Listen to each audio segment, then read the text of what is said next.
Hello everybody, my name is Lictor24 and welcome back to the channel. Welcome back to another news roundup. Now, the only news this week, guys, we're talking about is Warhammer Fest in Coventry.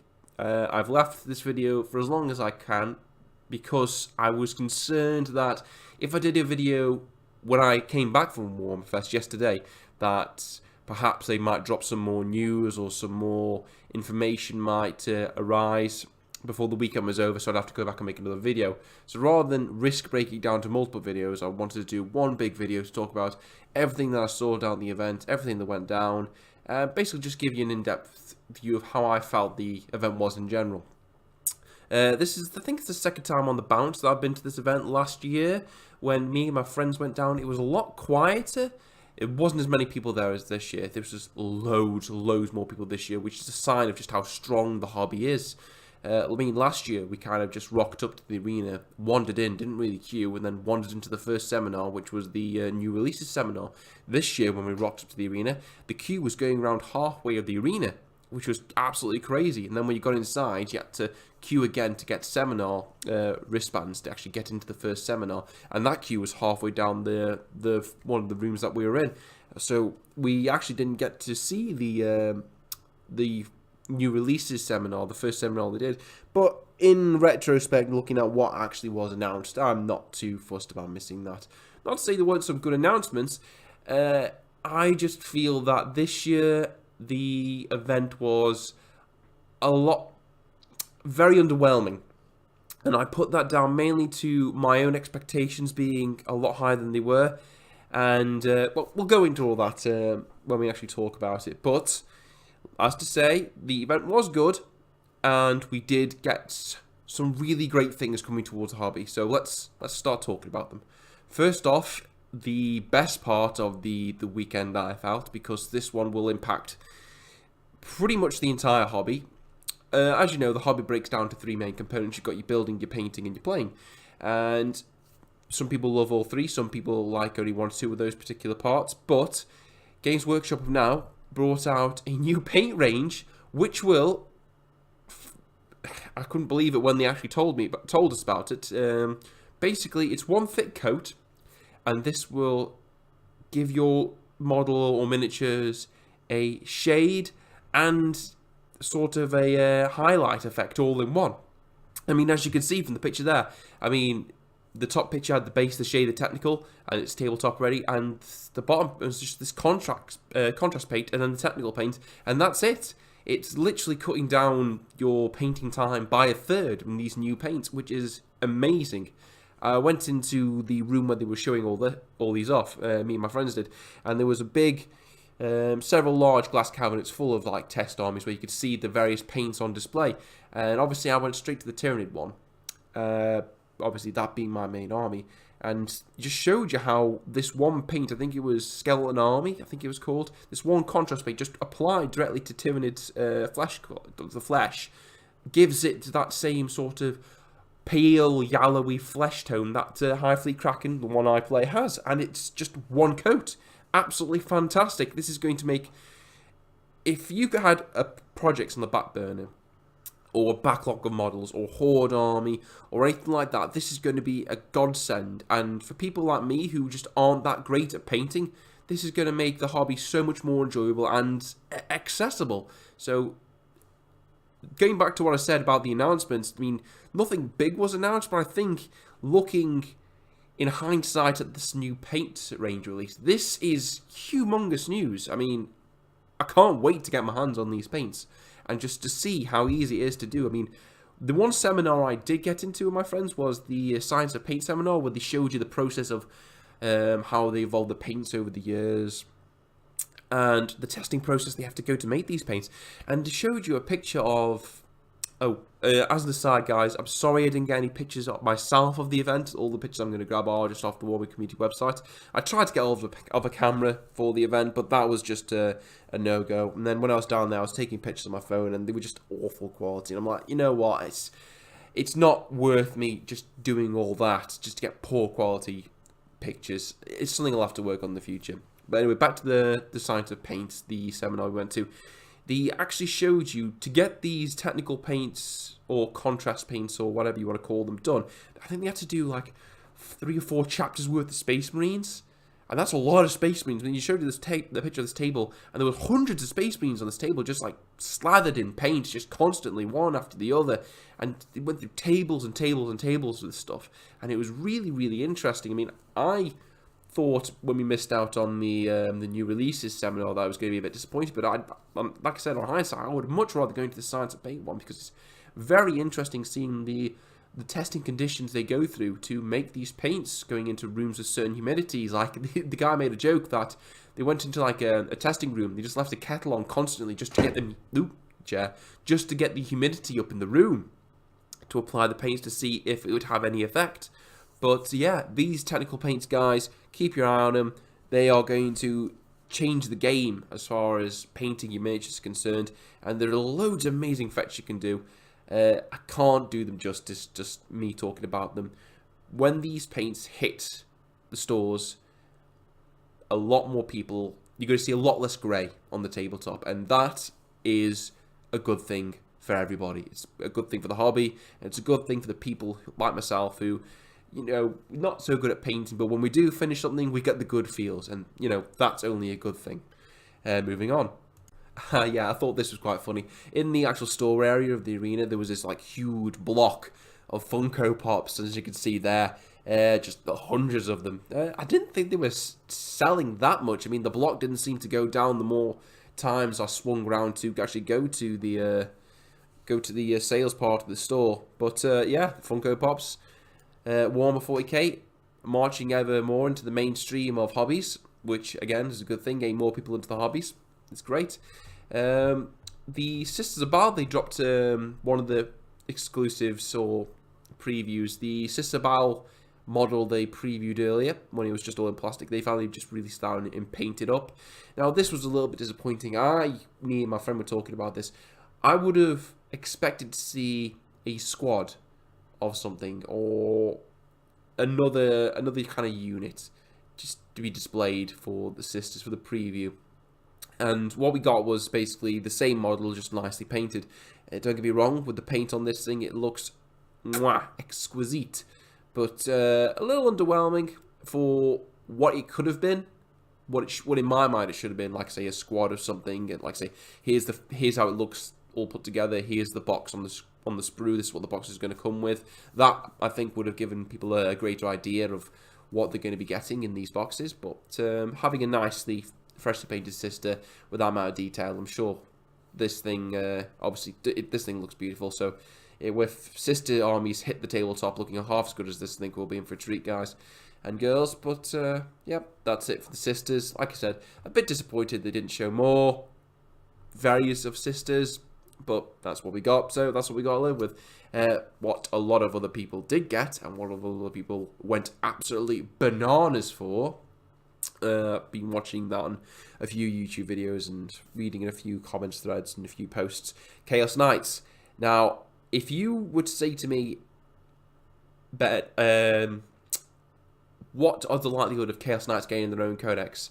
I would say to you, it's not. They've got like 2 models. What's the point? You've just got you've got the conversion anyway in the regular Renegade Knights. So obviously, this is just how in tune I am with Games Workshop's way of thinking. I mean, with this Chaos Knights codex dropping, it makes me think, well, Ynnari might get their own codex after all. I mean, if they can bring out a Chaos Knights codex, anything is possible. And these things look really nice. I mean, the legs, and a lot of other people have said this, and I'm just going to echo and reiterate that point. The legs sell it. Just the way these things are positioned and built make them look a lot more dynamic than just the regular knights. The regular knights look almost sort of plodding and what's the word I'm looking for? It's not methodical, but sort of slow and sluggish. These things look like they can move. Those legs and the armors, they just look like marauding, brutal war engines. And just going into some of the weapon options, that I don't know what that thing's called, but the chainsword arm, the big like chainsword arm, that looks amazing, especially with the like reaping hook on the end. The gauntlet looks fantastic. these models they're a home run for anyone who was into Chaos and has Knights and just want to expand on that Knight army. They are fantastic, and I bet a lot of people are going to get these things just so they can hack off the top bit, have the legs for the regular Knights, because this is what Knight legs. This is what the lower half of the Knight should look like, and you can only appreciate how much more dynamic these things look when you put them up against their Imperium counterparts. Just from the legs. The legs, like I said, make it. So, you know, Chaos players, Renegade Knight players, home run for you guys. So, winner, winner, chicken dinner. What, however, is not winner, winner, chicken dinner, in my opinion, I know my opinion is not widely shared by fans of AdMech, is the new AdMech tank / transport thing. Oh boy. I don't know if I'm going to be in minority in this one, guys. And if you love this thing, you love it. Beauty is in the eye of the beholder. I mean, you could have a model in a room and 50% of that room will love it and 50% might hate it, and that's just the way the world works. But I absolutely fucking hate the way this thing looks. This new tank, Scorpius, what's it called? The tank thing? The Scorpius Dune Rider is what this hover tank is called, and it's basically what what AdMech have been looking for, some kind of troop transport. And it is the ugliest thing I have seen in 40k for a long, long time. It's like a horrible, and I can't design, I can't draw, I can't make anything for squat. So I know it's very easy for me to sit here and go, that looks awful, what the fuck are you guys smoking? But again, straight to the point. I just don't want to come off, hating this thing for no reason. It just looks to me, the first time I saw it, I thought to myself, someone has got a D-Day landing craft and just stuck some like crappy hover like rubber underneath it, like the hovercraft stuff we have today in 2019. We have the kind of stuff that looks like it's on the bottom of this vehicle, and that's just not good, in my opinion. This thing just looks so out of place. I mean, for the wide range of Adeptus Mechanicus stuff that you have for the Horus Heresy, I mean, some of those transport look great, like some sort of massive siege tank thing they just ram into, like opposed to scourge like Skitarii Rangers and things like that. That would have been cool. That would have been kick-ass if you'd look like a weathered, worn-down version of them to show that how it's not stood to the test of time in the 41st millennium. But no, this thing just looks bad. But again, guys, if you love it, you love it. Oh, fair play. But for my money, yeesh, this is the Knights were swinging a hit. This thing was a swing, a miss, you fall over, and then the thing you were holding on to flew off and then fell back down and conked you on the head. This is just bad. But we have another tank as well. Primaris got theirs. I know one of my friends was saying, well, what a surprise, Imperium and Chaos, they both get nice things. And, well, they're the money makers, so this is what you're going to get. The Repulsor tank is no longer just a transport. You're now getting a nice big-ass shiny new turret, 2 in fact, to go along with it. A big-ass las cannon thing and a big plasma cannon thing. Don't know what they're called, but for the tank that's already covered in guns, now you've got more guns. So, hooray! Yeah, so, right, this thing is going to be the Repulsor Executioner, because whatever you point this thing at, if it's not like a knight, it's probably going to kill it. Just for the amount of fucking guns all over this fucking tank. I mean, I know there were memes before, but someone must have seen, you know what? They're already memeing about it, so let's just give this fucking thing more guns. Yeah, so you've got you've got a macro plasma incinerator for according to this, turning Terminators into bubbling goo, and for sending your demon engines screaming back into the hell. You've got the heavy laser destroyer, the last cannon's bigger, meaner cousin. Interested to see what the stats are for those 2 particular guns, but Primaris players, there you go. Now you've got your big battle tank. basically the same battle tank, but now with 50% more gun goodness. So, happy days for you guys. Looks good. I mean, I'm not going to say it doesn't look much different from the reports of how it was before, just bigger guns. And bigger guns are always good in my opinion. It's just the orc in me, I suppose. And bigger guns leads us nicely and neatly, leads us neatly into Warhammer 40k Apocalypse. Now, Apocalypse is amazing. If you ever see a game of Apocalypse played out, it's just a beautiful thing to behold. Just people's entire collections of models just on the tabletop, absolutely smashing the fuck out of each other. The carnage is glorious. I mean, these things, I wouldn't think I'd care who loses and who wins, but I'd want to smash a Hereford Bio-Titan into a Warhound Titan and just watch them beat the absolute shit out of each other. These games are amazing, which is, you know, a shame that there's so few and far between when Apocalypse was a big thing. And they take fucking hours. They could take an entire weekend and literally an entire hall of like a rented room just to play these games of Apocalypse. So when GW announced that they're going to re-release Apocalypse and make it so you could play it in a single afternoon with a simplified rule set, and where everything would just be simplified down as much as possible, I thought that is amazing. I would love the opportunity to take my entire collection. I mean, I've got no Titanic units, excuse me, but I've got a shitload of gaunts. Just be able to take all those gaunts and have them on the tabletop and have my opponent do the same kind of thing. I mean, I know one of my friends has got Necrons, just like legions of Necrons, just marching up the table to me, like a sea of gaunts would be an amazing thing to look at. And they come with new unit movement trays. And I know sites like Element Games do these kind of things anyway, so Games Workshop might be taking a leaf out of their book. I'm not going to say they haven't. Which leads into Games Workshop saying that this wouldn't be fought. It's not so much about the models, it's about the units, which is simplifying things down. And I'm really, really curious to see how this thing plays out, to see how it works. And yeah, Apocalypse, guys, I can see if they can make it to last up to 3 hours, 3 and 4 hours. I don't know if that's possible, but if you can squeeze an Apocalypse game into 4 hours, then this would be a game changer, and I can see a lot more stores doing Apocalypse events, which is fantastic.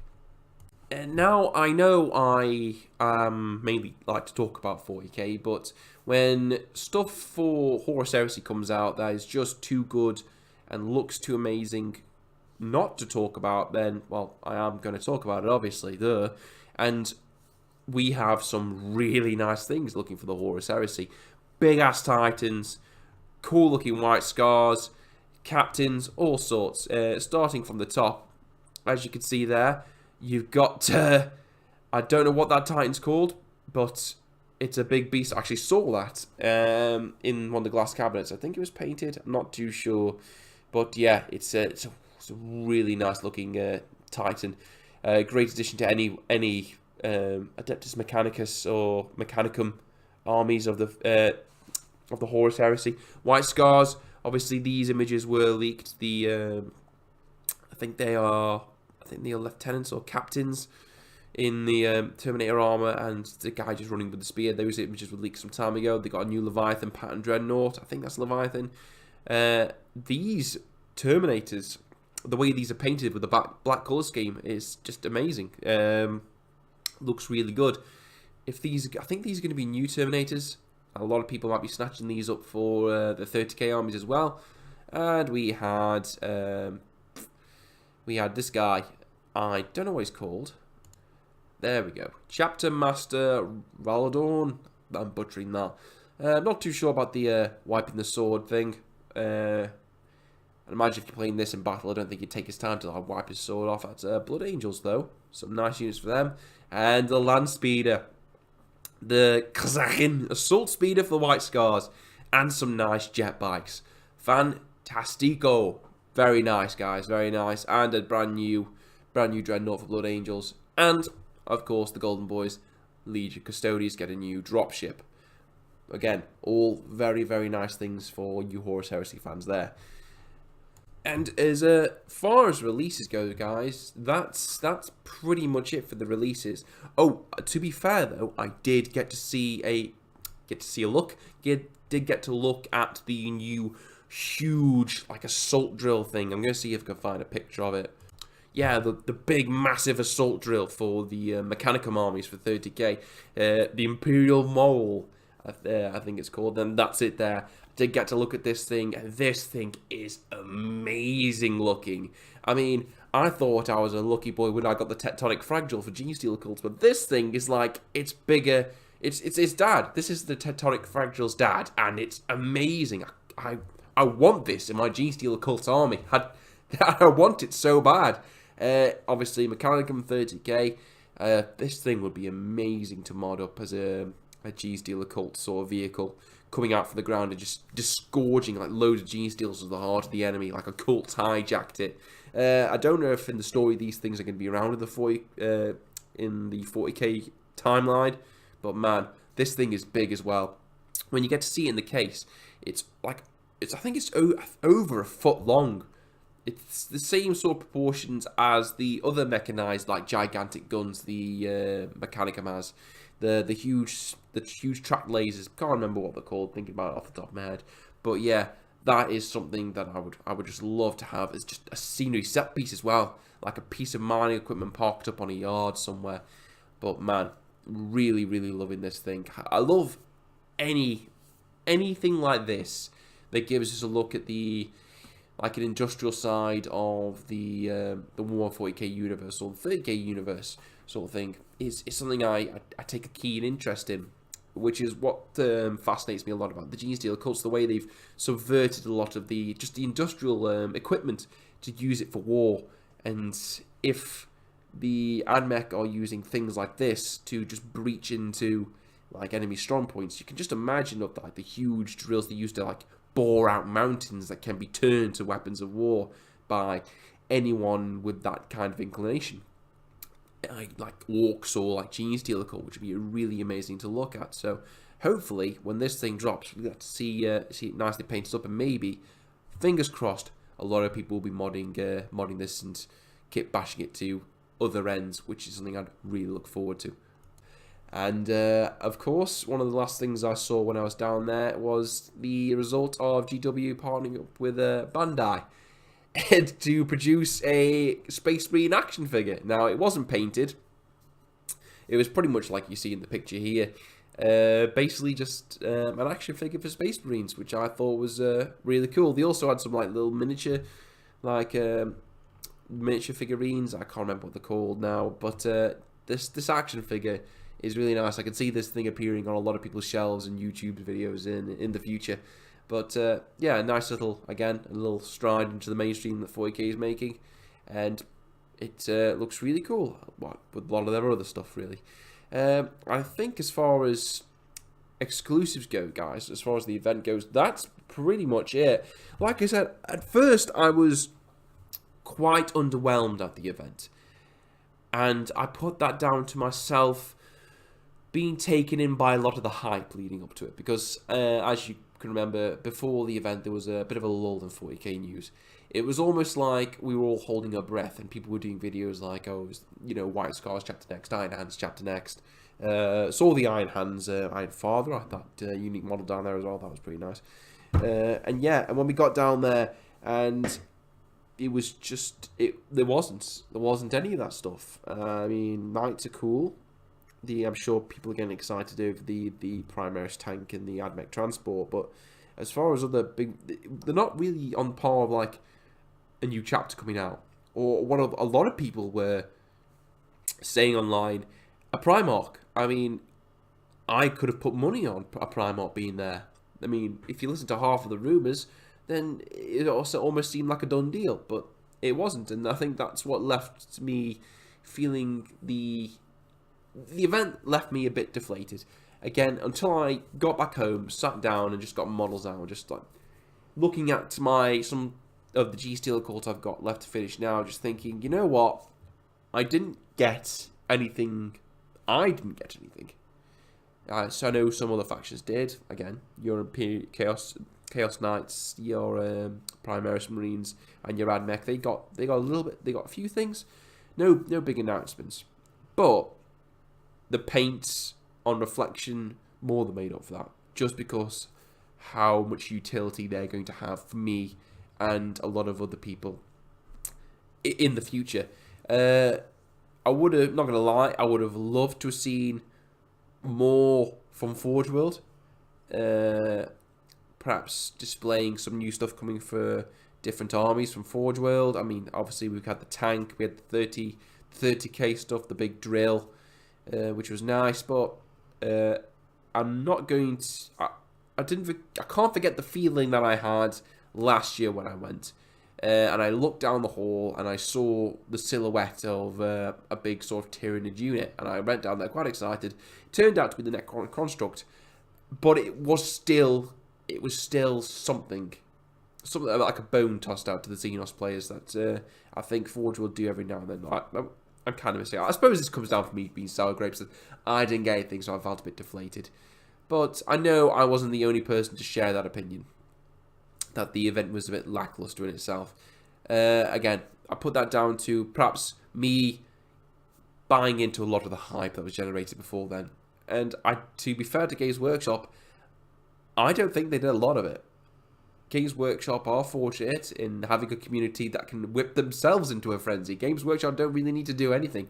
They can release a trailer with a big question mark on it. Just a black screen with a question mark on it. And the community will eat that, just tear it apart, and somehow twist it and turn it into meaning like a Primarch's coming back, or we're getting a new army. That's how passionate the fan base for the Warhammer, the world of Warhammer really is, whether it's 40k or Age of Sigmar. We will take any old bollocks off the internet. It's like the Half-Life 3 meme. You know, Gabe Newell sneezed 3 times in a press coverage. Half-Life 3 confirmed.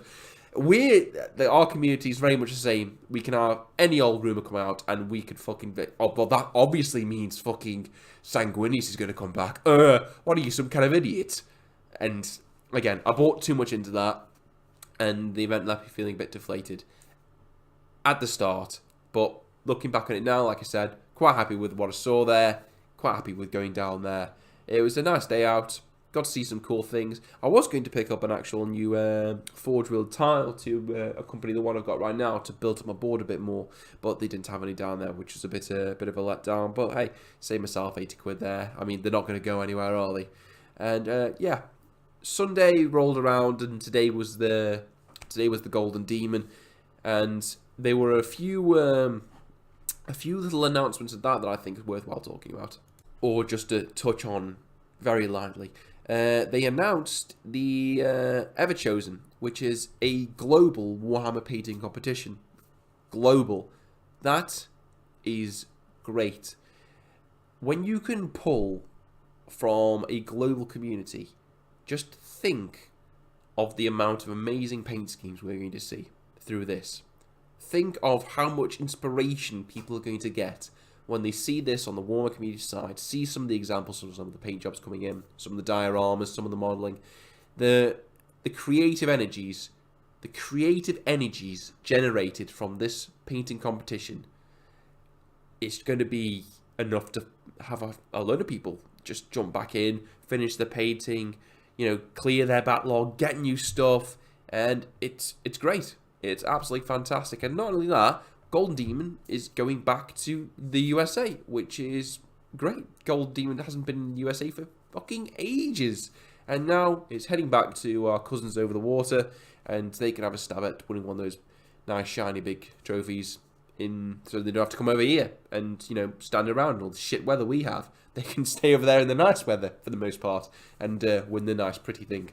And yeah, coming to Adepticon in 2020. So looking forward to seeing that again. Be something that will generate a lot of community interest and a lot of nice paint jobs that we can all go up and wish we painted as well as that. But you know, such is life. And that's it, guys. That's it for this video. Hitting in at just under the half-an-hour mark, which, to be honest with you, I thought it'd be a lot longer than that. But again, not much in the way of new stuff to break down and talk about, really. And the paints can just speak for themselves. But we'll see. I will catch you guys next time. Thanks for watching. See you around.